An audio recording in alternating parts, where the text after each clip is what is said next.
Welcome to Treasure Coast Community Health, with 7 locations to serve you better. We have a dedicated staff. And now, here's your host, CEO Vicki Soule. And good morning. It's so good to be here with you guys week after week, bringing unusual and talented people from our community forward. And when I say unusual, I guess I'm not thinking about them personally so much as we have a lot of different things that happen in our community. And oftentimes we will stress over the same kinds of things, but we look for people that can update you on what's currently happening and have great conversations about it. About a month, maybe 2 already ago, I had Steve Hellyer here to talk about COVID, and it was a very well-liked program by a number of you, so I've asked him to come back. But I've also asked Pat Knipper, who is a director at the VNA, to come and talk about what the VNA is now doing relative to COVID vaccines. It would be wonderful if we never had to talk about COVID again. Unfortunately, we're not there yet. So we want to bring you the latest information starting on April 5th. We know that the governor has said it will be free to all adults to come in, 16 or 18 years and up, depending on which vaccine is made available for these young adults. And there is work that is going on for younger ages. But at this point, it's just such a great thing to be able to tell you what progress is being made and how the community is reacting to different things. So welcome, Pat. Thank you very much, Vicki, and thank you for having me here today. Now, the VNA has been a stable and consistent assistance to many of our homebound through the community. And so you have, with your group, created a way for the homebound to get vaccines on a regular basis. Can you tell us a little bit more about that? Yeah, sure, Vicki. So VNA has partnered with Senior Resource Association and the Department of Health to be able to deliver vaccines to the homebound in Indian River County. We're very excited to be able to do this because there are a lot of people who are homebound for a variety of reasons and have been unable to get access to the COVID-19 vaccine. Okay, so they don't have to be under VNA service? They do not. Okay. And are there any restrictions on why they're homebound? There are really not. Okay. Yes, we are asking questions as part of our consent form and understanding what the patient's situation is.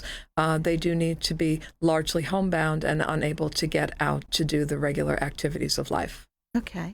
So what kinds of other questions might they be asked that would be different? You know, again, I'm assuming that homebound people have more limited interactions. So would you be, for example, willing to immunize their spouse or a caregiver? So that's a great question, Vicki. So right now, we are receiving our allocation of Moderna COVID-19 vaccines from the health department.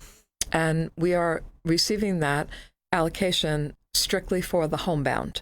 So if their caregiver is able to leave the home, then they would be able to go out to one of the other places that are offering vaccines. And as you know, it is getting a little bit easier to get the vaccine right now. And so, but at some point, it may be possible for that to happen. But right now, we're really focused on the homebound so that we can get a sense in our community of just how many people are homebound and how many people are in need.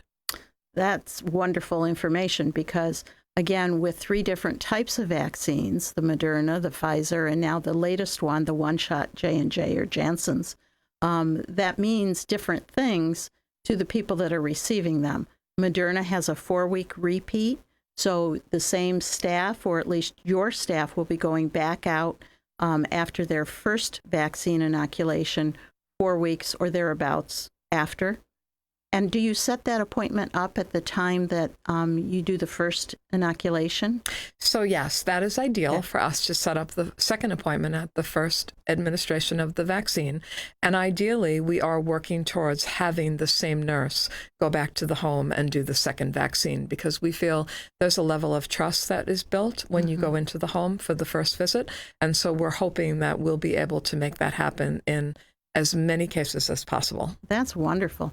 And are there any geographic limitations on where you're going out for example, Wabasso or Fellsmere, I would think that a lot of your clients, patients are in Central Vero, since that's where your hub is. Maybe that's a bad assumption, but talk about the geography for me.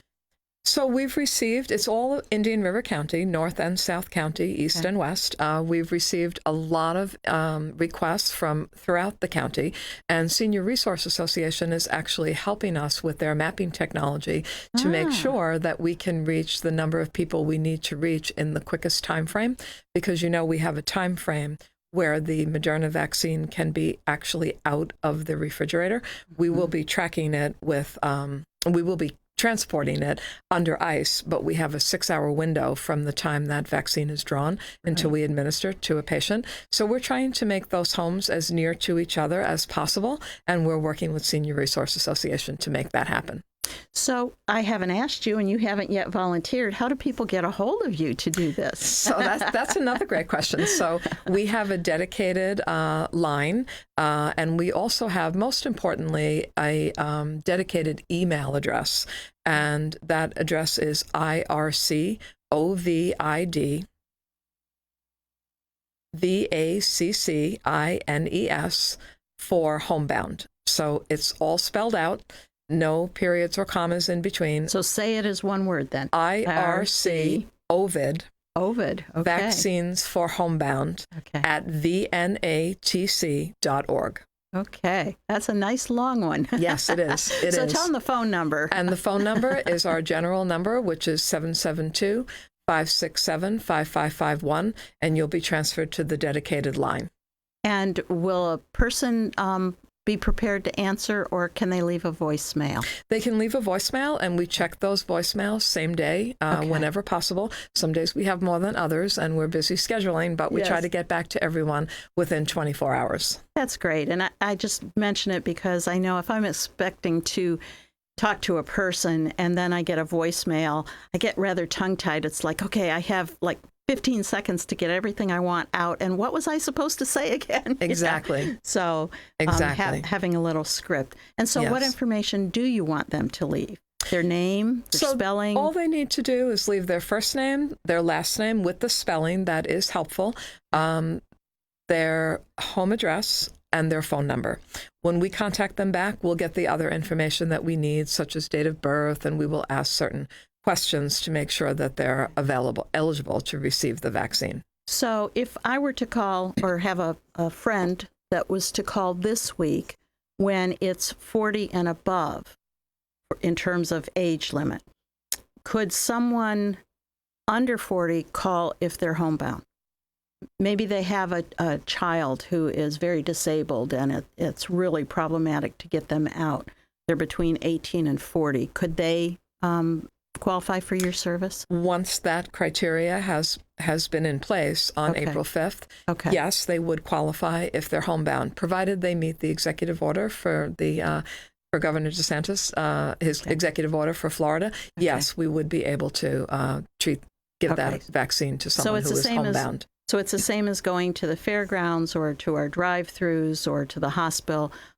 Age qualifies first, and then this is the service type, basically. That's correct. Okay. Yes. Just so we're clear on that. Yes. Okay. And we want to make sure that we're reaching those people that really don't have the ability to get out to a doctor's office. They're unable to go shopping.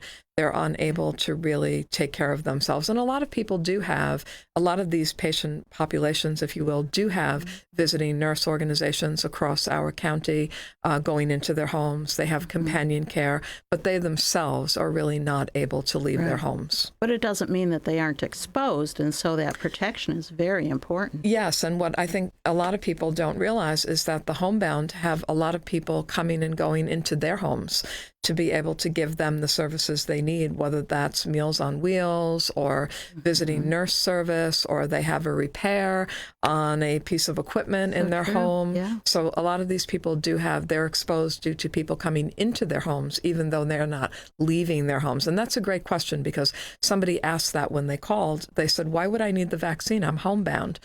I wanted to get some information. Right. And so I asked them, do you have people coming into your home? And they said, yes, I do. Do you make them wear a mask? Well, some of them do, some of them don't. Do you know if they're vaccinated? No. And so I think that's an education that we do when we speak to people when they call.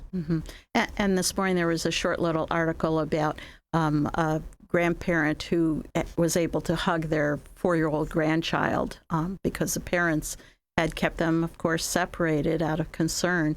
And so what a wonderful feeling they had because now they were vaccinated. They knew the other family was safe. And so I think they called it coming out of hibernation. Yes. And truly, that's how we're all feeling, I think. Yes. Which coincides nicely with spring. Yes. But to bear an important part, we still need to realize it's not over. In fact, I was telling Steve as we came in, last week we didn't have any reported positives, and this week we've had 5. So we're not through the woods yet, folks. We're not, and I think you brought up a very good point about the grandparents because so many, especially the senior population, have been isolated, and especially those that are isolated and homebound have been unable to see their families. And I received a letter to that effect just a few weeks ago from somebody who I was able to help them facilitate getting the appointment because they weren't able to go online to get it. They were not homebound. But I received a beautiful note from the granddaughter saying that it was the first time in a year that she was able to hug her grandfather and have her grandfather meet his great-granddaughter. So that was a really exciting moment for them. And that means a lot, especially when people are home and they're isolated. So give your phone number again and your email address, and then we'll take a short break. Okay. Well, the phone is 772-567-5551. That is the general information line for the Visiting Nurse Association. And just ask them to, or let them know that you'd like to get a COVID-19 vaccine for a homebound, either for yourself or for a relative. And the email address is IRCovidvaccinesforhomebound. It's a long one, at vnatc.com.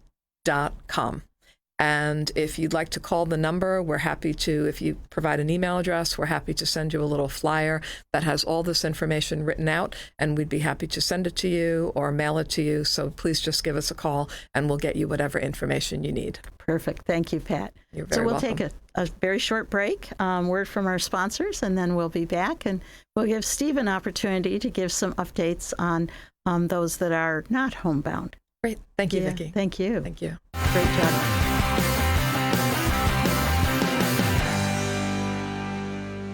Hi, I'm Vicki Soulé, CEO of Treasure Coast Community Health. Treasure Coast Community Health has been serving Indian River County for 25 years.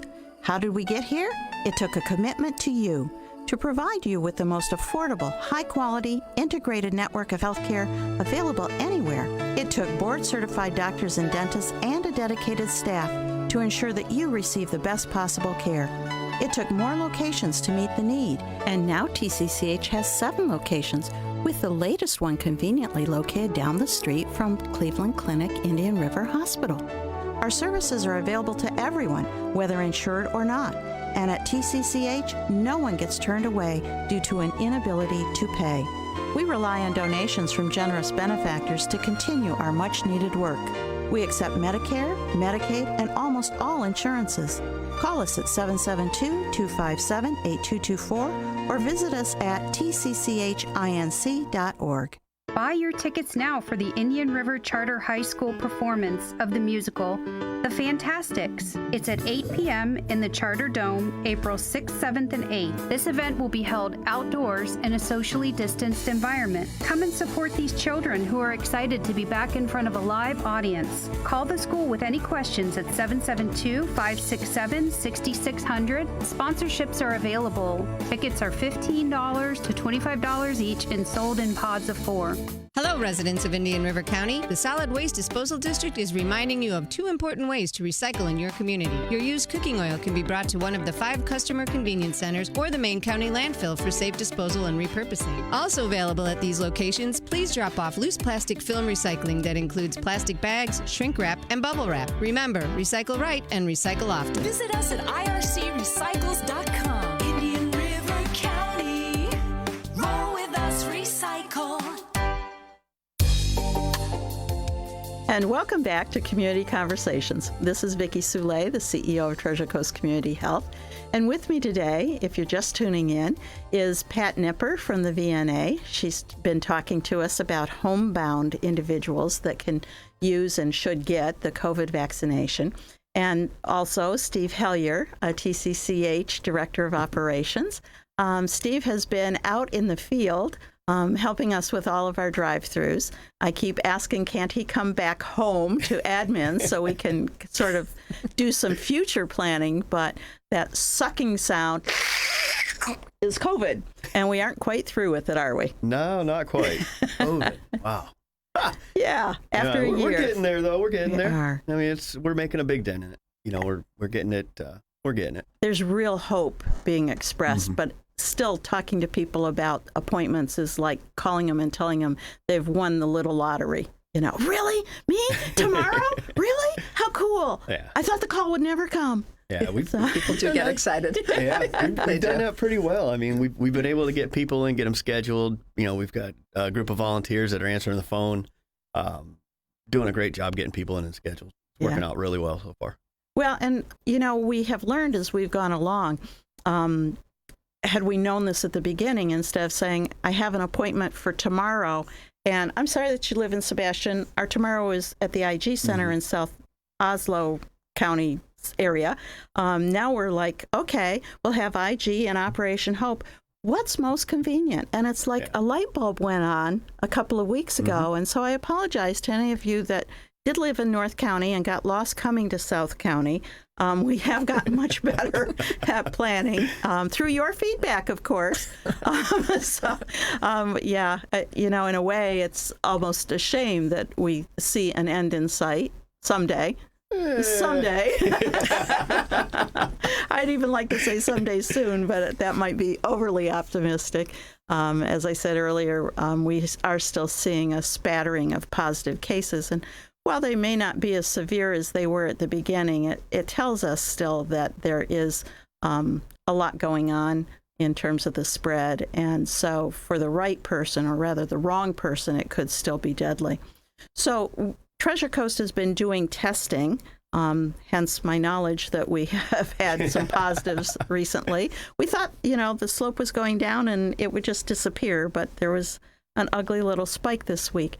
Tell us about the testing protocol and how that's going to work going forward, at least in the short term. So in the short term, what we're doing with our testing is we've been doing it for the last year. We've been doing drive-ups, and now with so many different places that have it available, we're gonna taper ours off on our drive-throughs starting next Wednesday. Will be our last day for it, and then we'll see how it goes. We'll see if there's more of a need down the road. You know, we're going to be fluid with it. We've been fluid with everything. So that's the Wednesday before Easter. Yeah, the Wednesday before Easter. That's going to be our last day of doing the drive-through testing. Okay. Now, it's still available at our sites for our patients, but there's so many options now.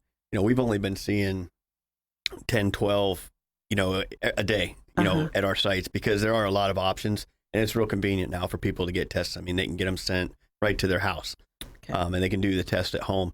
So, you know, we were there from the beginning with it. We served a lot of people. We did a lot of tests, and we were doing 300 and 400 each time we had a drive up. It was a lot, but you know, we've gotten through that big push. We provided the service, and now we're starting to taper that off a little bit, ramping up a little bit more on the drive-through vaccines.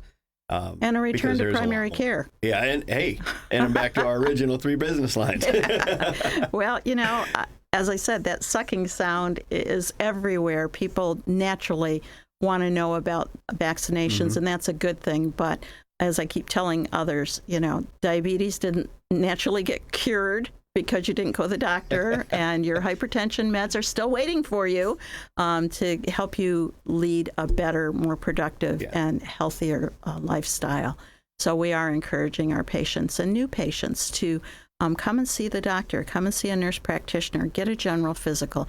It's been a while for all of us. Yeah. And you might not get on the schedule right away. If you need to say so.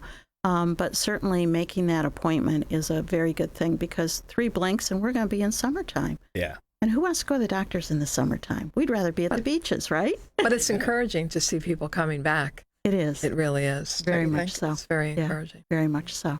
And so we've got some things that will be happening, at all of the doctors, dentists, behavioral health places in terms of increased hours, I'm sure.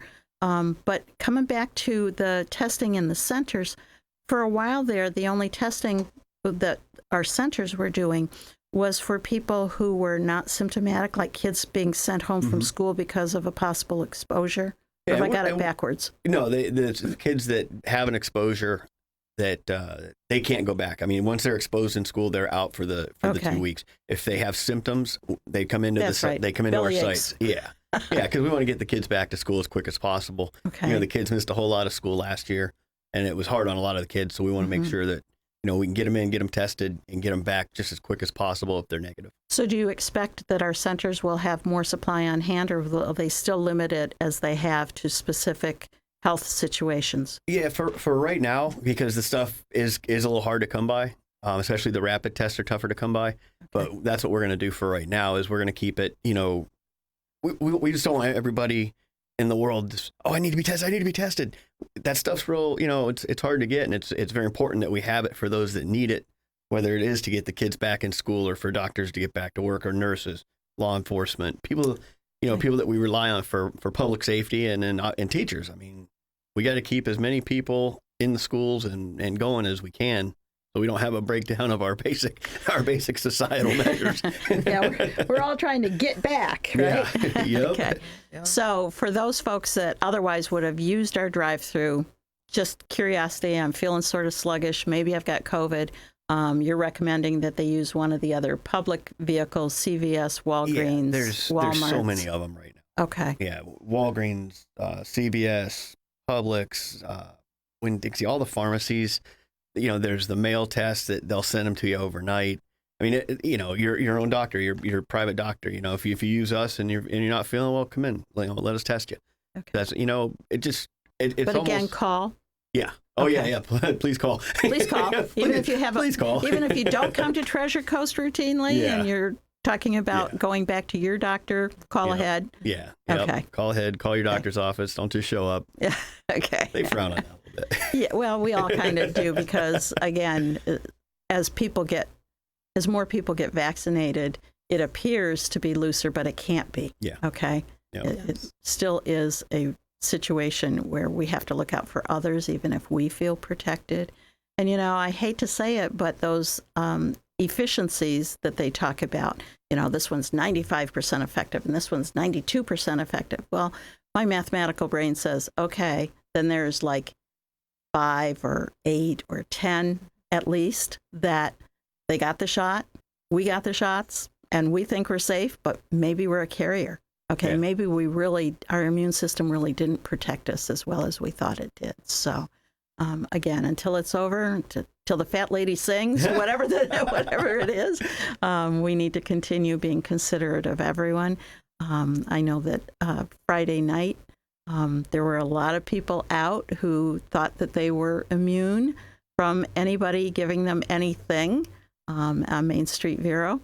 And I hope that is true. I saw that. I drove past that. It was quite active. Yes, it was, because we all want to come out of hibernation, but do so with a little bit of caution, folks. That's all I can say. And then maybe 2 months from now, we'll have another conversation and say, isn't it great we're out of the woods? Oh, that'd be great. Wouldn't that be marvelous? Nice. So on that happy note, I'm going to thank you, Pat, for coming in and giving us your update on the HOMEBOUND. It's a terrific, tremendous service. And Steve, you keep plugging, keep us going on these drive-thrus. We are still seeing a lot of people coming back for number 2s, whether it's Moderna or Pfizer. The supply of J&J is fairly limited. We are getting requests from specialty physicians, particularly cardiologists, to have their people get the J&J. So it's not just a convenience factor. And again, I ask for people's patience. If they are not offered the J&J and they could take the Moderna or Pfizer, please do. It is a limited supply, and we all live in the same town. So I want to thank you for a good discussion, Vicki and Steve, and also just want to again thank Karen Deagle at the Senior Resource Association and her team for their involvement and partnership in this, and also Miranda Hawker and the Department of Health, because we wouldn't be doing this and be No, we able to would do not. this without them. So I just want to Exactly. say thank you to them. It has really been a share our community appreciation. a community partnership to do the right things. It certainly has. Yeah, volunteers, staff, community leaders. It's been great. It's been inspiring. Yes, it Yes, has. it So has. again, thank you very much. Thank And you. see you next week. Okay.